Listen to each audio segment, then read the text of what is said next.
When I was a kid, my parents told me straight to my face they wouldn't pay for the medical treatment that could save my life. They said they needed the money for my brother's education instead. Luckily, my aunt stepped in when I needed someone most. But behind the scenes, I made a move they never saw coming, and they ended up regretting that decision for years after. I was just 16 years old when I found out my life wasn't worth as much to them as a college diploma. I can still picture it, sitting across from my mom at the kitchen table.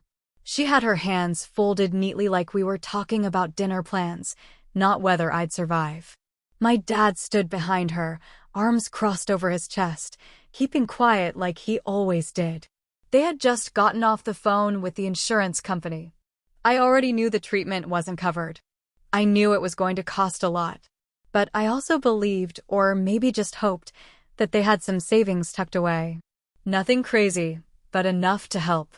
They'd mentioned it more than once over the years. So I asked the obvious question, what happens now? My mom gave me that strange, tight-lipped look she always had right before she said something terrible. We're not moving forward with the treatment, she told me. At first, it didn't even sink in. I thought maybe she meant they wanted a second opinion. Or that they needed more information. I was confused, not terrified. Not yet, anyway. What do you mean? I asked, my voice shaky. She let out this soft sigh, like I was the one being unreasonable. Sweetheart, we've prayed on it, she said, almost too gently. And we believe if it's meant to happen, God will make it work out. I just blinked at her, not sure if I even heard that right. That's when my dad finally chimed in. We can't afford to spend everything on this, he said. Logan's starting college next year. His tuition, his housing, it's all lined up. We can't throw that away. Throw that away. I just stared at them, feeling like the floor had fallen out from under me. I couldn't even breathe for a second. I wasn't clueless. I always knew they preferred Logan. He was their pride and joy. New clothes, camps every summer, private tutoring, he got it all. Meanwhile, I got the hand-me-downs and the leftovers. Quietly, without fuss. But never did I think they'd actually let me die. You're picking college over me? I asked, my voice barely more than a whisper. My mom actually looked offended. Don't say it like that, she snapped. It's not about choosing. We're trusting God's plan. I sat there, heart pounding so hard I couldn't hear anything else. I wanted to yell, to cry, to break something. But I didn't. I just stood up, went straight to my room, and shut the door. I didn't come out again that night. They didn't even bother knocking. That's when it really hit me. If I wanted to survive, I was going to have to find a way without them. I opened my laptop and started searching like crazy. Can a minor disown their parents for medical neglect? Can you get free healthcare if you're in foster care? Does juvenile detention include medical treatment? Yeah, I actually considered getting myself arrested. Bad enough to end up in juvie, but not bad enough to ruin my life forever. I figured jail had to have doctors, right? It sounds nuts now. But back then, I was desperate. I found out you could file for emancipation, but most of the time you needed a parent's permission. Or a court case that would take way longer than I had. There were shelters listed too, but they were either packed or too far away. And honestly, I didn't want to run to strangers. Then a name popped into my head. Claire.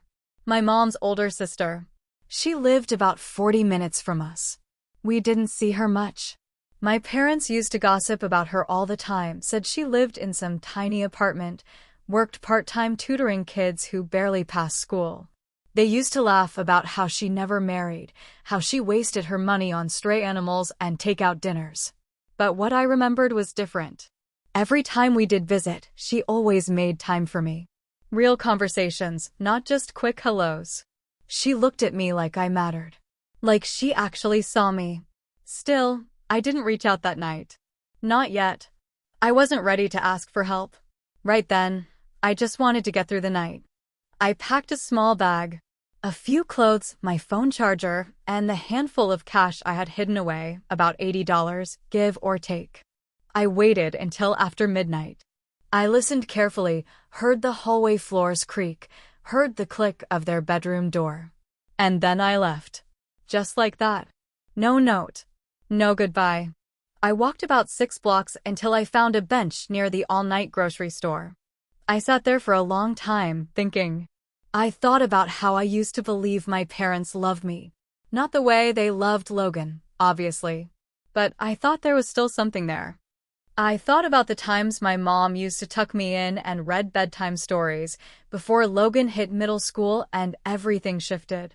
I thought about how my dad taught Logan to drive while I stayed inside, washing dishes. And I thought about how when I needed them most, they chose someone else. Not a stranger. Not a neighbor. My own brother. And not even for something life or death. For college. As if a degree mattered more than whether or not I made it to 16. I sat on that bench until the skies started to lighten with dawn. I didn't cry. I just made plans. Because one thing was certain, I wasn't going back. Whatever it took, wherever I had to go, I was going to find a way to survive. Without them. I didn't sleep at all that first night. I watched the night sky slowly turn from black to gray and finally to gold as the sun crept up. People started to pass by, commuters with coffee cups, joggers with dogs, business folks in suits rushing by. No one even glanced at me. And that, honestly, stung more than I expected. Just a girl with a backpack sitting on a bench. Invisible. Not that I expected anyone to notice. I was used to it. I'd gotten real good at blending into the background. Not in a dramatic, permy way, just in a quiet, practiced way. I knew how to disappear without even trying. How to make myself as small and unnoticeable as possible. That's how it had always been at home. My parents weren't the kind of abusive you read about in books. They didn't hit. They didn't scream. They didn't lock me away. They didn't have to. Ignoring someone so completely, that's its own kind of cruelty. Logan, my older brother, was the shining star. From the day he was born, it was like the spotlight shifted permanently to him. And when I came along 3 years later, I was just there. An afterthought. They'd never admit it out loud. They'd say all the right words about loving us equally. But that lie was paper thin. You could see right through it without even trying. When Logan got sick, it was a full-blown emergency. Drop everything. Full family lockdown. When I got sick, have some tea. Get some rest. When he won the science fair, they threw a big party. When I placed second in a writing contest, my mom barely looked up from her phone. That's nice, sweetie. Can you set the table now? It wasn't just the big moments that hurt. It was all the little choices they made, day after day. Logan got brand new shoes every semester, always top brands like Nike. Me? I wore the same beat-up pair for 2 years, right up until the heel split open. When Logan turned 14, he got a shiny new laptop for school. I got a hand-me-down so old it barely even powered on. He got proper driving lessons when the time came. I got told, we'll figure it out later. And stupidly, I believed it. I believed that eventually my turn would come. That if I kept my head down, worked hard enough, stayed invisible enough, maybe one day they'd notice me. I spent years treating their attention like it was some kind of scholarship I had to win. One time in 7th grade, I got a perfect report card, straight A's across the board. I remember holding it up to my dad, feeling proud for once, thinking maybe this would be the thing that got through. He barely looked at it and said, "That's expected of you." Logan has a harder time, his wins mean more. It felt like somebody knocked the air right out of my chest. I never showed him my grades after that. What was the point? Even birthdays were lopsided. Every year, Logan had big parties, balloons, a table full of gifts, fancy cakes with his name piped out in blue icing. My 16th birthday? My mom forgot.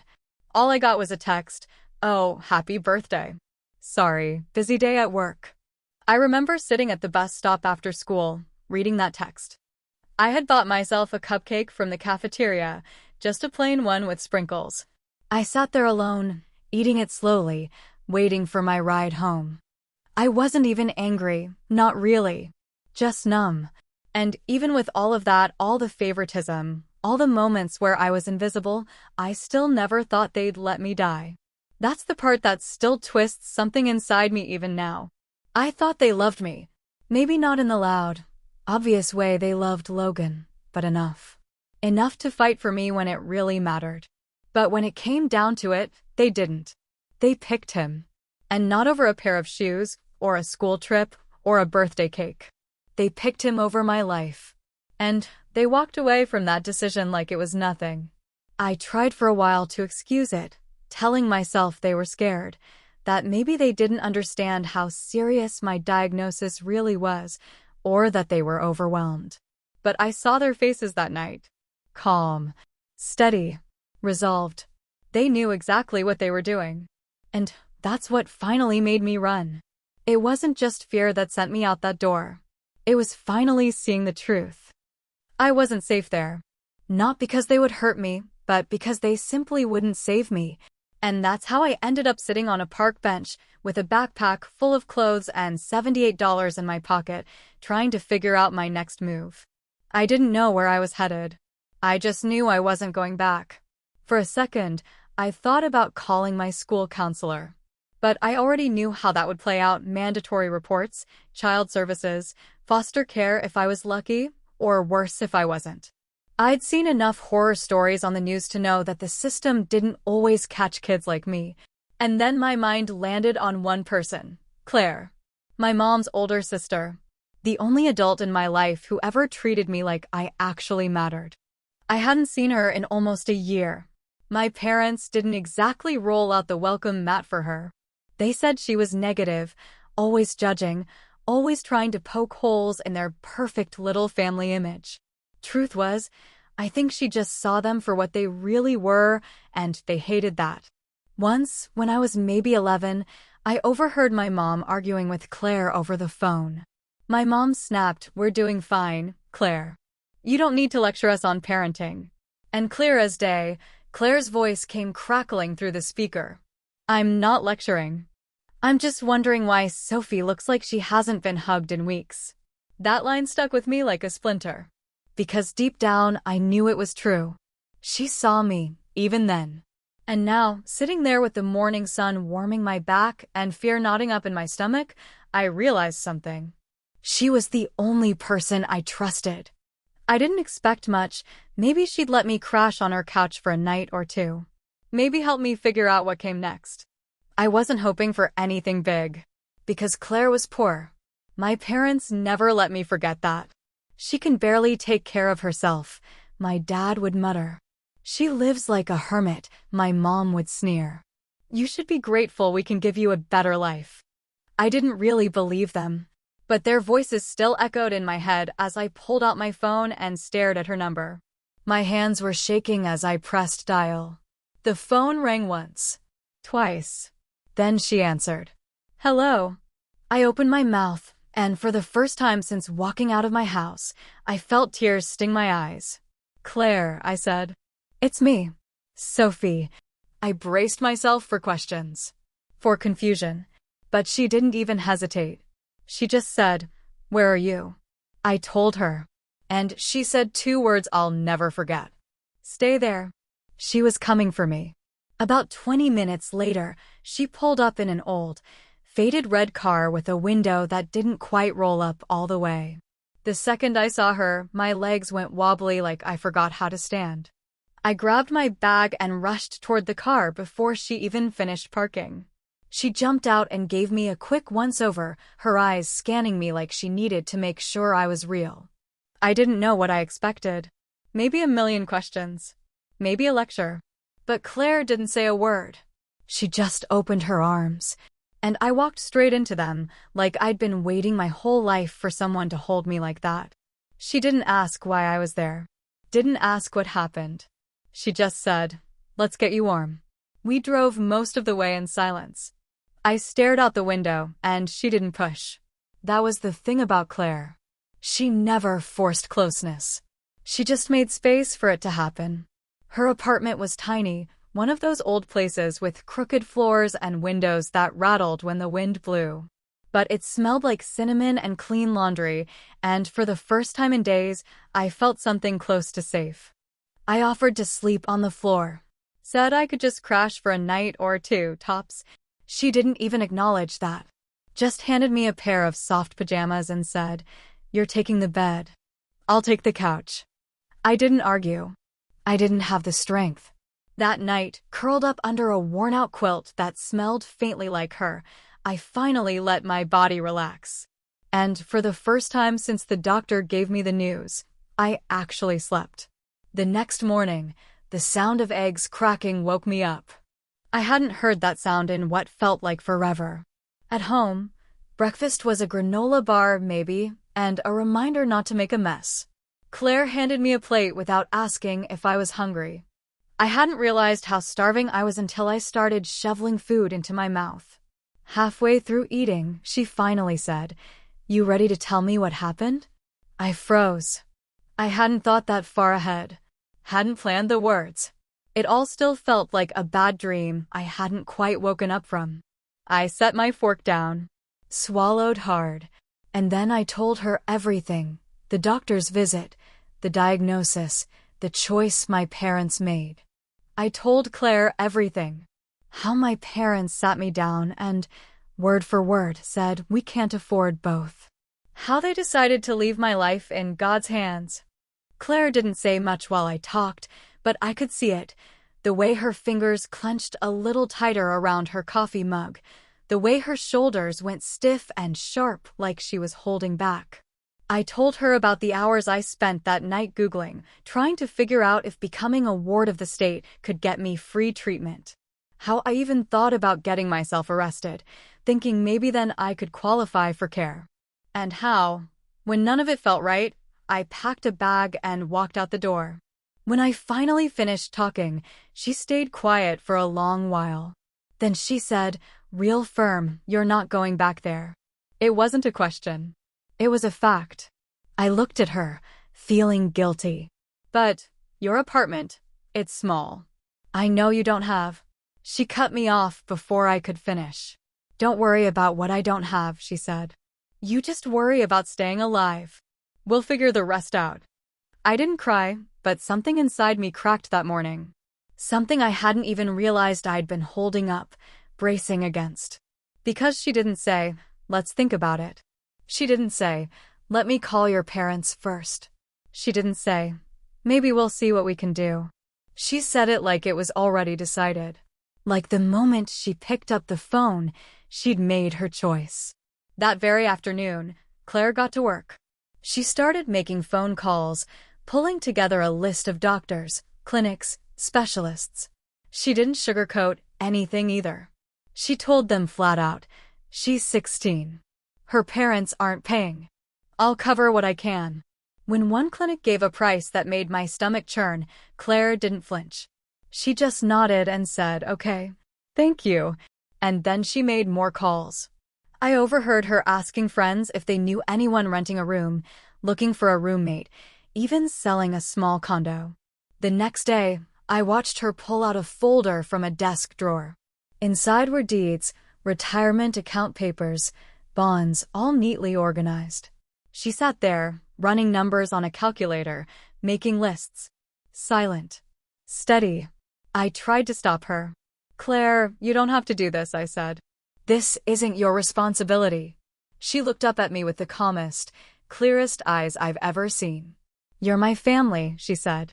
Then, almost like spitting out a bad taste, she added, "Your parents, they're nothing to me anymore." Her voice didn't shake. She meant every word. You are what matters. By the end of the week, she had put her condo on the market. Her little place, small but cozy, paid off, packed with books, memories, and chipped mugs she loved too much to toss. And she was selling it. For me. She didn't make any speeches. Didn't say, "Look at everything I'm giving up." Didn't cry or make a scene or ask for anything in return. All she said was, "The sooner we get you treated, the better." And that's when I broke. I didn't collapse or sob. I just sat on her old couch, let a single tear slide down my cheek, and said, I didn't think anyone would ever do this for me. She came over, sat beside me, and took my hand in hers. No words, just that steady presence I didn't even know I needed.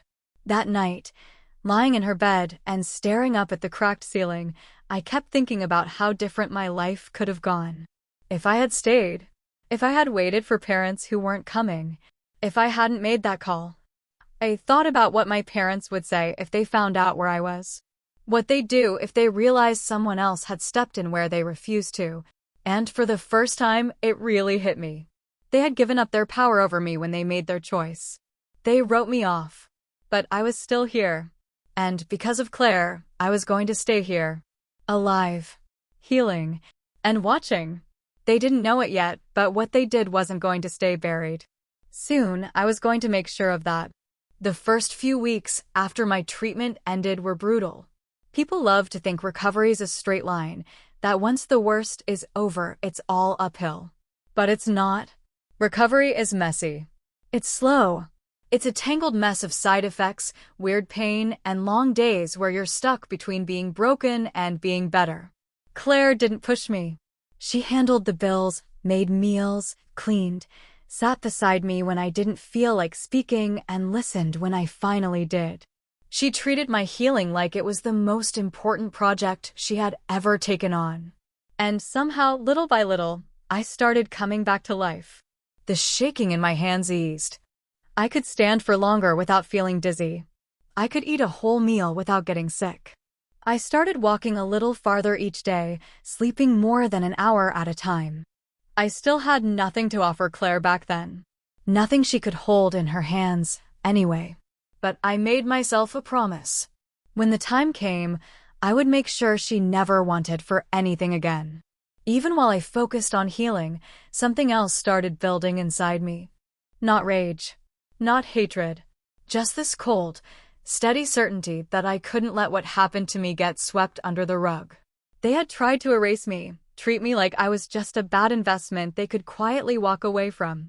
But I was still breathing, still healing, still watching. And now I needed to make it count.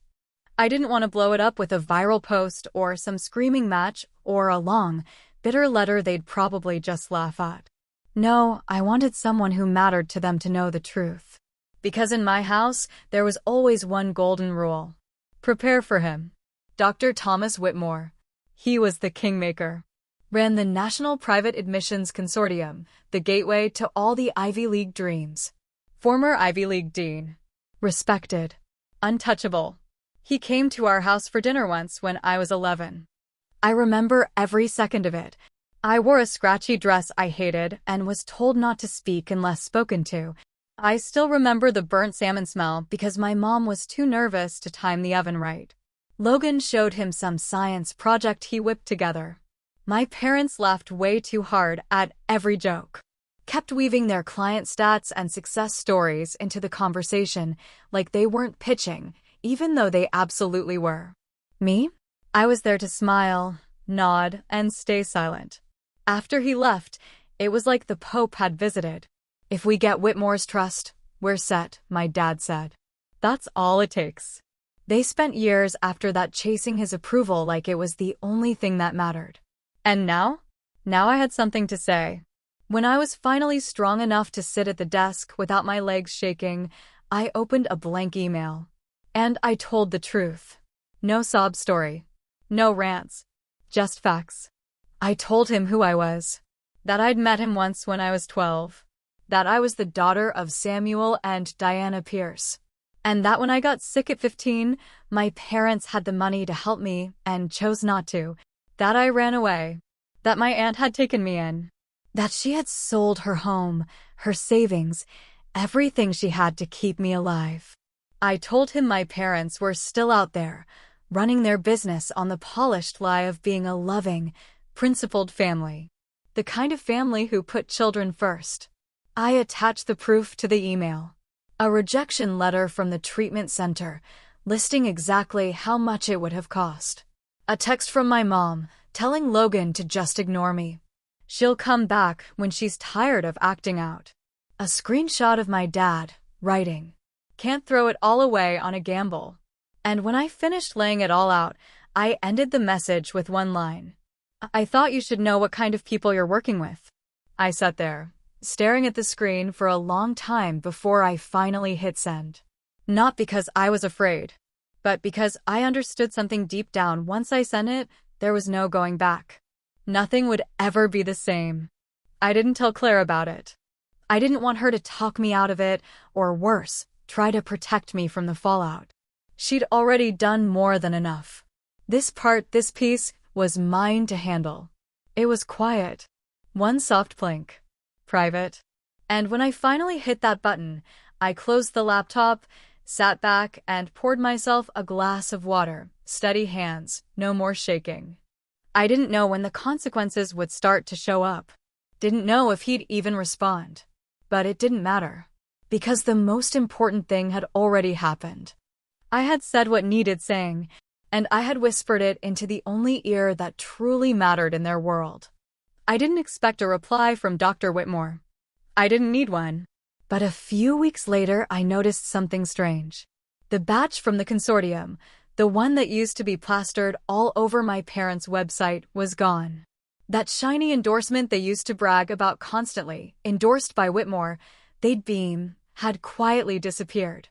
I double-checked the consortium's official directory. Their names weren't listed anymore. No press release. No dramatic fallout. Just gone. One clean, surgical cut. And that was only the beginning. At first, it was little things you might not even notice if you weren't looking close. Their business page, once glowing with 5-star reviews, started slipping. Testimonials disappeared. One school quietly dropped them from a speaking event they'd always been invited to. They tried to cover it up. Tried posting more. Tried smiling wider. But the cracks showed. And then came the real hits. Whispers started popping up in parent groups online, vague hints about unethical practices. One client pulled their contract and demanded a full refund. They scrambled. They tried a new brand. New packages. Even rebranded under a different name. None of it worked. The phones stopped ringing. The emails dried up. Clients disappeared. Schools backed away. The foundation they'd built everything on, reputation, image, influence, crumbled without making a sound. About 6 months later, I found out through a local forum post. Somebody was asking if anyone knew a cheap real estate agent. Said a couple in education consulting had defaulted on their mortgage. The address matched. It was them. They'd shut down their office. Moved everything back into their house. Then lost the house too. They ended up renting a place in a rougher part of town. Still together, technically, but not out of love. Out of necessity. I heard they fought a lot. Neighbors mentioned shouting matches. Even a call to the police once. But they didn't split. Maybe because they couldn't afford to. Maybe because no one else wanted them. And through all of it, I stayed silent. I didn't send them messages. I didn't gloat. I just watched. And I kept building. By the time I turned 18, I had grown my little side hustle, tutoring kids on college essays, into a real, thriving business. I specialized in working with students whose lives weren't perfect. Kids who had real stories, real grit, and needed someone who knew how to help them tell it right. Word spread fast. Clients poured in. I hired Claire full-time. She handled scheduling, emails, admin, the whole back end. I paid her more than she had ever made in her life. She never asked for a raise. Never asked for anything. But I gave it to her anyway. Because she had given up everything for me. On her birthday, I surprised her with a house. Nothing huge, but sunlit, near a lake, with a little reading room and a kitchen that didn't leak every time it rained. She cried. Then I cried. And then, because it wasn't enough, I booked her a trip to Greece. She'd always wanted to go. Said once she used to have a photo of Santorini taped above her old desk. When she got there, she posted a picture, smiling wide, holding a glass of wine, with the blue sea sparkling behind her. The caption read, "To my wonderful niece Sophie, thank you for giving me a life I never dared to dream of." That post, that single post, somehow made its way back to them. I don't know how. Maybe someone shared it. Maybe they searched my name out of boredom or guilt or spite. But I know the second they saw it, because a few days later, they started trying to get back in touch. First it was emails. "We're so proud of you. We'd love to reconnect." I didn't respond. Then came the texts, the calls. I changed my number. And then one day, they showed up. I was speaking at a small conference for student mentors, nothing fancy, and they were there, waiting outside when it ended. I almost didn't recognize them at first. My dad looked older. His suit hung awkwardly on him, like he'd lost weight he couldn't afford to lose. His shoes were scuffed and worn thin. My mom had gray streaks running through her hair. Her makeup was patchy, like she hadn't worn it in a long time. "Sophie," she said. Her voice cracked. "Please. Just a minute." I stood still. Didn't move toward them. "We know we messed up," my dad said. "We've lost everything." My mom stepped closer. "We saw Claire's post," she said. "We didn't realize how far you'd come. How generous you are." I looked her dad in the eye. "You mean generous like paying for someone's treatment so they don't die?" I asked, my voice low. She flinched. My dad looked down at the pavement. "We were scared," he said. "We made mistakes. We didn't think." "No," I said. "You didn't think. You decided I wasn't worth it." "We were under so much pressure," my mom whispered. "We thought Logan's not speaking to you either," I cut in. "Even he knows what you did." They went quiet. Smaller somehow. "We're not asking for much," my dad said. "Just a little help. We're struggling." I let the silence stretch long between us. And then I said, "You told me you couldn't afford to save my life. I'm just returning the favor." My mom's lip quivered. My dad turned away. And without another word, I walked past them, down the curb, toward my car. They didn't follow. Later that night, Claire asked me how the conference went. I smiled. "Good," I said. And that was that. She poured us both mugs of tea and started planning her next trip. I asked where she wanted to go. She grinned, eyes bright. "Somewhere warm," she said. "With a hammock." We clinked mugs together. And as I sat there, laughing with the only person who had ever fought for me, I thought, not for the first time. I didn't just survive. I built something. And I built it for the only person who ever believed I was worth saving.